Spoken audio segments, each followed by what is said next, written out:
देखिए, तौबा में और इस्तिग़फ़ार में फ़र्क है। शायद मैंने पहले भी कभी बताया हो, उस फ़र्क को समझ लीजिए। इस्तिग़फ़ार करने वालों से अल्लाह ताला मोहब्बत नहीं करते। यहाँ अल्लाह यह नहीं फरमा रहा कि इन्नल्लाह युहिब्बुल मुस्तग़फ़िरीन, इस्तिग़फ़ार करने वालों से अल्लाह मोहब्बत करते हैं। अल्लाह ये नहीं कह रहा। इन्नल्लाह युहिब्बुत तव्वाबीन, अल्लाह तौबा करने वालों से, बहुत तौबा करने वालों से अल्लाह मोहब्बत करते हैं। तौबा में और इस्तिग़फ़ार में फ़र्क है। देखिए, इस्तिग़फ़ार जो है वो मुवक्कत नहीं है, उसके लिए कोई वक्त नहीं है, बल्कि हर वक्त इस्तिग़फ़ार हो सकता है। यहाँ तक कि जिंदगी में भी इस्तिग़फ़ार और मरने के बाद भी इस्तिग़फ़ार हो सकता है। इस्तिग़फ़ार का माना आता है बख्शिश का तलब करना, मग़फ़िरत का तलब करना।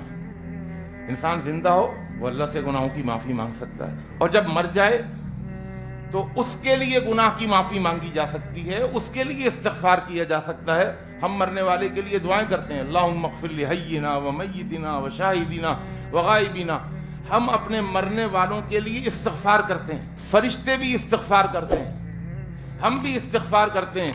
तो इस्तिग़फ़ार के लिए कोई वक्त मुक़र्रर नहीं है, बल्कि किसी भी वक्त, आप जिंदा हो तब, मर जाओ तब भी इस्तिग़फ़ार हो सकता है।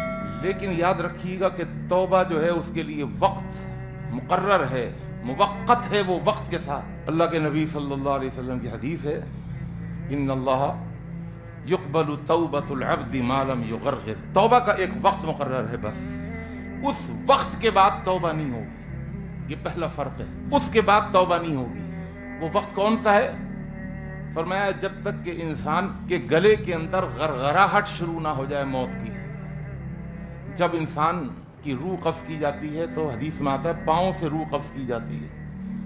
पहले पाँव बेजान हो जाते हैं, कदम बेजान हो जाते हैं, और फिर वो रूह खींच कर उसके हलक तक लाई जाती है, कल्ला इज़ा बलगति तराक़िया। और फिर जिस्म बेजान हो जाता है और उसके हलक के अंदर सांसें उसकी उखड़ी उखड़ी चल रही होती है, और उस वक्त गले में गरगराहट शुरू हो जाती है। पानी डालें तो वो पानी बाहर निकल रहा होता है गरगराहट से। तो ये जो वक्त होता है ना, ये तौबा का आखिरी वक्त है। फरमाया, इस वक्त से पहले पहले तौबा कबूल होगी, और इस वक्त के बाद तौबा नहीं होगी।